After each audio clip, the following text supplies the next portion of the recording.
Добре, значи чуйте това. Нашият изходен материал за това задълбочено разглеждане е... Точно така. На български.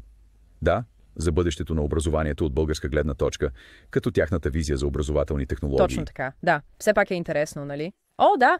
Имам предвид, това е възможност да надникнем в образователните приоритети на друга държава и как мислят за използването на технологии в класната стая. И често откриваш, че дори контекста да е различен, много от предизвикателствата и възможностите са доста универсални. Имам предвид, това е което прави това задълбочено изследване толкова интересно. Можем да видим за какво мислят, за какво са развълнувани и дори може би да научим няколко неща, които можем да приложим тук. А и кой знае, може дори да научим няколко български думи. Едно нещо, което веднага изпъква от този български текст е колко много се набляга на персонализираното обучение. Да, споменава се постоянно. Но не става въпрос само за това учителите да обръщат повече внимание на всеки ученик, а за използването на технологии за персонализиране на учебния процес на съвсем друго ниво. And that's what I find really interesting. They're not just talking about tweaking things around the edges. They're envisioning a whole system built around the individual learner. Yeah. So what does that actually look like? Because they mention these adaptive exercises, for example. What are those? So imagine you're a student working on math problems, let's say, and the system is actually tracking your progress in real time. Oh, wow. If you're getting everything right and you're breezing through it, it'll automatically bump up the difficulty level. Okay. But if you're struggling with a particular concept, it'll offer you like targeted hints, extra practice problems, maybe even a different explanation of the concept. It's all about like meeting you where you are and making sure you're constantly challenged but not overwhelmed. That makes a lot of sense. Yeah. And they also mention personalized learning paths. Yes. Is that part of the same idea? Exactly. It's taking that personalized approach and applying it to your whole educational journey.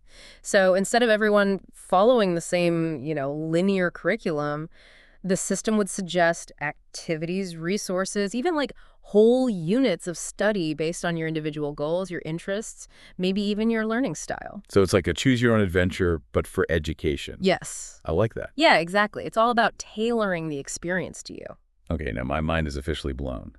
But this level of personalization, I mean, it sounds like a ton of work for teachers. Oh, absolutely. I mean, you'd think so, right? And that's where the Bulgarians are really leaning into automation. Like, they're not afraid to say, hey, technology can handle a lot of this. Yeah, they're not shying away from it. The text is full of examples of tasks that they think technology can automate, like grading, lesson planning, even generating like whole unit outlines based on certain parameters. And their thinking is, this frees up teachers to focus on what matters most. That human connection, the mentoring, the individualized support that technology can't really replicate. So basically, more time for connecting with students, less time grading papers at midnight. Exactly. I can definitely see the appeal there. But there's another piece to this puzzle, right? I mean, all this automation, all this personalization, it's got to be generating mountains of data. Oh, yeah, tons of it. What do they say about using that data? Well, that's where things get even more interesting, because they're not just talking about collecting data, they're talking about using it to really understand student progress in a very nuanced way. So they imagine a system that can generate detailed reports on each student's strengths, weaknesses, learning patterns.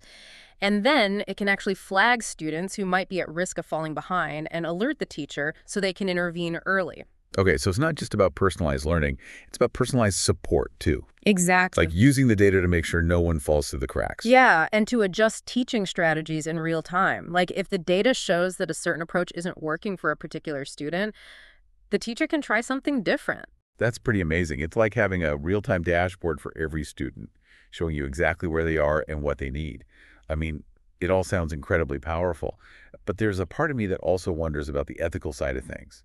I mean, all that data about students, it raises a lot of questions about privacy and how that information is being used. Oh, absolutely.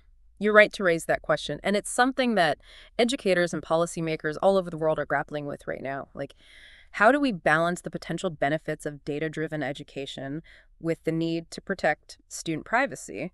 Unfortunately, this particular text doesn't really delve into those concerns, but it's definitely part of the larger conversation that needs to happen. Yeah, for sure. Okay, so we've got personalized learning, we've got automation, we've got data insights. It seems like they're not just talking about using technology in the classroom. They're talking about creating a whole new learning system. Exactly. And this is where things get really ambitious. The text mentions adaptive learning systems, which are basically platforms that bring together all these different tools and resources into one cohesive experience. So imagine logging into a single platform, and it has your personalized learning path, your adaptive exercises, your progress reports, maybe even connects you with teachers and other students. So it's like a one-stop shop for all your learning needs, completely tailored to you. That's pretty incredible. So if you had to sum up the Bulgarian vision for the future of education, what would you say? Well, I'd say it's a vision that's really optimistic about the power of technology to transform learning. Like, they see technology not as a replacement for teachers, but as a tool to empower both learners and educators. And, it definitely pushes us to think bigger and bolder about what's possible. It definitely gives us a lot to think about. So to anyone listening out there, what do you think? Does this Bulgarian vision resonate with you?